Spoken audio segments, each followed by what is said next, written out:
I wasn't very old when I first saw it, maybe about 5 or 6 or so. It was a long time ago, but I remember it well. For what feels like the longest time, the whole experience of it felt like a dream. Like it never really happened. Just a little image in my head, a half-forgotten memory. Maybe it didn't. I can't remember exactly where the place was, just what it looked like. As the same with people there. No faces or name I could say now. Maybe they weren't even there. Just additions by time to the memory. Slowly changing the devils in the details. But they don't matter much. They never did. What did matter was the Kelpie. It was summer. I was playing near the bayou, not far from my grandmother's house. I had been sent there to spend the duration of the warm season. My mother thought it was good to breathe fresh, humid air instead of the city smog. My summer that year was spent with my grandmother down south. She was a fierce old lady, second generation from Scotland. Often she would tell wonderful tales of the lochs and forests from her parents' homeland, about all the creatures that lived within the waters, and all the ones that lived in the trees. One of my favourites was the selkie, beautiful seal women who could change shape at will as they sunned on the rocks or swam in the sea. Another was the ishka, a ferocious beast, but also quite interesting to me. My grandmother said that they could take the form of a singing woman, where they would lure sailors into the ocean and drown them in the salt water when they got close, like sirens. The one I loved most was the unicorn. Such a majestic, mysterious creature. I liked how pure it was told to be. I had always had a desire to see one, to touch its pure, white coat. But I knew they weren't real. Just stories. Just tales. But I liked to pretend. One day, I went down to the bayou to catch a fish. I was very proud of myself, having made a pole from a stick and some string. My grandmother laughed and said if I caught a fish, she would cook it for me. I became very determined to the task. I told her I would be back before sundown. I waited at the banks of the water, legs crossed and pole in hand. There was a small bit of uncooked bacon on the end of the line. I knew I was going to catch a fish. I just knew it. My train of thought and concentration was broken by music. Someone playing a fiddle. The sound was enchanting. I looked around for the source. Not finding one, I tried to follow the sound, abandoning the pole on the bank with the line still in the water. I quietly crept along the bank, walking until I found the source of the music. I found who was playing the fiddle. It was a young man, sitting on a branch of a large tree. The limb hung just above the water, and the young man lay against it, suspended over the mirror-like surface, playing a tune to his wooden fiddle. The white strings seemed to glow in the faint morning light. He stopped when he saw me, and smiled. No words came between us, but he beckoned for me with his hand to take a seat on the mossy bank, and he continued to play. The music was wonderful. When the song ended, I asked him to play another. He nodded, but only if I went into the water. My grandmother had been very keen with me to keep out of the water. I could not swim at the time, and she made me promise to stay on the bank. So I removed my shoes and let my feet dangle in the cool, calm water. He played another song. When he finished, he beckoned with his hand again for me to come closer, deeper into the water. Like he was going to tell me a secret and whisper it in my ear. I shook my head. I had made a promise. The young fiddler seemed sad, disappointed. I can't quite remember the details of his face, but I can just remember his frown. He sighed and rolled off the branch and into the dark water without a splash. Just a few small ripples came from where he entered the bayou. He never came out of the water. After that, I went back to the house as my grandmother called my name. First, I ran to get my pole. A tiny minnow was at the end of the paperclip hook. I almost told my grandmother about the young fiddler, but I didn't. She would just think it strange and say it was nonsense. The next day, I went back to the bayou banks, fishing pole in hand. I said to my grandmother I would catch a bigger fish. I told her I would be back before sundown. I went back to my spot and sat cross-legged, pole in hand. There was a small cut of deer on the hook. I sat and waited for a fish to bite, my thoughts trailing off about my grandmother's stories.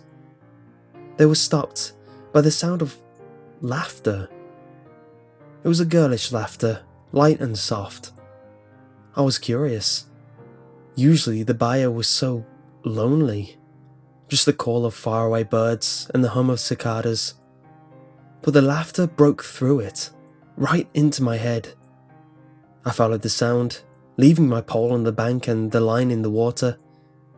Moving silently, I walked along the bank. In the same place, with a low, hanging tree limb, was where I found the source of the laughter. That small, watery grove seemed just a little different. A large grey rock sat in the middle of the water, emerging from the deep. I hadn't noticed it before. Possibly I just hadn't remembered it from when I met the young fiddler. Sitting on the rock were 3 young girls. They looked a few years older than me. All of them had long, dark hair that swayed around them like thousands of waved silk strings. Hearing them laugh made me happy. I don't really know why. I got closer and sat on the bank to watch them. The girls were as beautiful as the selkies in the tales my grandmother told me. They all had fair skin, seemed to glow in the dimmed bayou light. One of them met her dark eyes with mine. She beckoned with a finger towards me. She wanted me to come and play. I wanted to. They seemed as though they were having so much fun up on the rock there. I took off my shoes and rolled up my pant legs. I waded in up to my knees and my feet sunk slightly in the silty mud. But looking down into the water, I remembered. I couldn't swim. I sadly stood there, sorrowful that I could not join these new friends. One by one, they slid effortlessly into the water and swam towards me. Only their eyes were visible above the water with their hair flowing behind them. They swam around my legs, barely disturbing the water. One pulled gently at my leg, another at my hand. I shook my head. I couldn't. Disappointed, they sighed dismally and let go of my hand and left, slipping away like the water they swam in. Their sighs were almost musical, as melodic as they were. I didn't want them to go. I almost swam after them, but I heard my grandmother call my name. I went to get my pole. A small fry was at the end of the line. I almost told my grandmother about the bayou selkie girls, but I didn't. I felt like they were mine somehow, like a secret that only I would know. The following day, I set out again. I was going to get a bigger fish. I had to. This was my last day in the bayou. I was going home the next day. I told my grandmother I would be back before sundown and went to the bank to fish. With a pole in my hands and my legs crossed over one another, there was a small strip of gator meat at the end of my makeshift hook. I gazed out into the dark, still water. It seemed almost dead. Lovely, but dead. A metallic blue dragonfly landed on the water, took a sip, and flew off. I watched it go. My attention was then turned to most unusual noise. Hooves and a neigh. There were no horses in the bayou, so I started to wonder. I put my pole down on the bank and let the line sit in the water. I followed the sounds of the braying horse. Yet again, I came to that same place. The willows hung low, the tree limb sat just above the water, and the rock was empty of any selkie girls. Standing by the tree on a small island bank in the middle of the water was a unicorn. It didn't have a horn, much to my disappointment, but there it was, a pure white horse. It pawed at the ground with long furred hooves. Its mane was elegant and shiny. It seemed to glow, like the selkie girl's skin and the young man's fiddle strings. It was beautiful, even if it may not have been a unicorn, as the bayou girls were not selkies, and the young fiddler was not the singing Akishka. It looked towards me and waved its head up and down, up and down. It was calling me to it. Without hesitation, I got into the water. I didn't even take off my shoes. I stood knee-deep. The white horse trotted into the water and began to swim to me. I hoped it would play with me on the bank, or at least in the shallows. It stopped though, just a little further out from where I was. It could stand there, but then again, it was much bigger than me. The water couldn't be too deep over there, could it? It looked towards its back. It was offering me a ride. In my excitement, I forgot all about my grandmother's words and went deeper into the water, up to my chest, then my shoulders. The water felt suffocating as it went higher and higher. I felt like my lungs were being crushed under the pressure of it. I held my hand out to the white horse. It was still just out of reach. I took another step, and the water was to my chin. My fingers brushed over its silky mane. Water weeds had collected in it, giving it green flecks here and there. I went to touch it again. This time, though, it felt more sticky, like tape or glue. Looking down into the water, the white horse had lost its glow. It seemed more grey. Darkening the further down it went, it was almost black. Maybe it was just the water. My foot slipped. I went down under the water, opening my eyes in panic. I was horrified at what I saw in front of me. Where the white horse's belly and legs would have been, I only saw smooth, black, decaying flesh. Waterweeds strewn in and out of it. The black legs fused together in a slow, fanning tail. It was like something out of a nightmare. I immediately stepped back. My movements slowed by the water. I turned around, and my head broke the surface as I reached the shallows. I scrambled onto the bank and looked back. The white horse was gone. I felt a relief, although I deeply missed the white horse. Where had it gone? I heard my grandmother call my name. In my soaked and muddy clothes, I ran by my fishing pole. A large catfish was at the end of the hook. I left both and hurried back to my grandmother's house. I told my grandmother about the white horse. I did this time. I left out the selkie girls and the young fiddler from my story. I did not mention the nature of me falling into the water, but I asked her about the white horse in the water. She told me a tale about a Kelpie. It was a water demon that often took the shape of a beautiful white horse, among others, such as a handsome man playing a violin or a young maiden. It would offer a ride to anyone willing, then take them into the water and drown them. Nothing would ever be found of them. That night, I forced myself to go back there. I needed to see if it was real. By the light of my torch, I followed the path I had taken as I searched for the source of sound. But after hours of searching, I could not find it. No green willows, no low-hanging tree limb, no rock. I went back home the next day, happy to be away, yet desperate to go back. I never did. Until recently.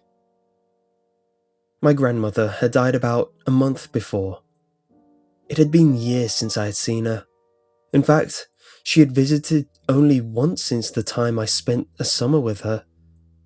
I travelled down back to the bayou, back to our home to pack up her things and sell the house. I had nearly forgotten those 3 days down at the banks of the bayou. The whole summer had been a blur that year. But going there brought those memories back. For so long, I dismissed it as a dream, or some dull event of meeting other people. A man playing an instrument, some girls swimming in the water, an animal on the other bank, or deer perhaps, or a white goat that had lost its way. Nothing out of the ordinary for the South. Maybe it was just my imagination that I saw a white horse and pet its mane. But to reassure myself of this childhood nonsense, I decided to go and take just one little look that morning. I would be back before sundown. I found my old fishing spot. My pole was still there somehow, as if I had just left it. I found the fresh carcass of the catfish I had left there years before. I tossed it into the waters. Curious. Then, I heard the music. Fiddle music. And laughter. And the sound of a horse.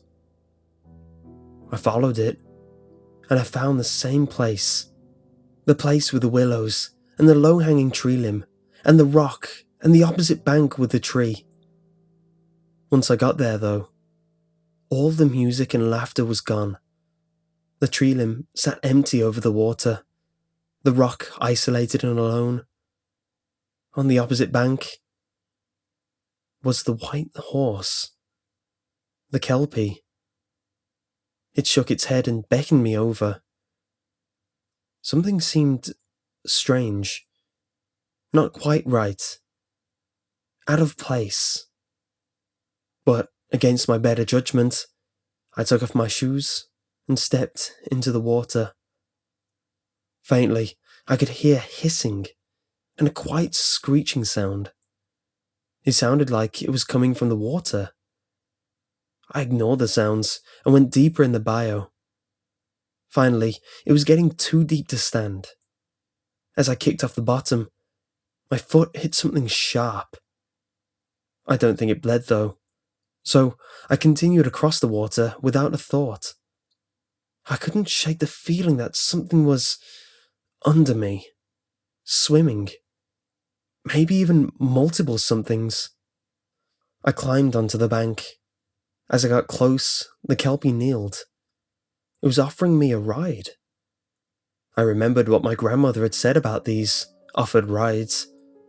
I took a box knife from my back pocket and held it behind my back, just in case.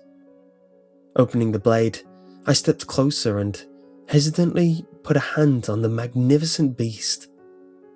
Its white fur was soft and felt like water in my hands. I told myself I shouldn't. I had one of those feelings that you get going into a dark tunnel or alley. You know it could be dangerous, and most likely is, but you still go. I sheathed the knife and sat atop the white horse.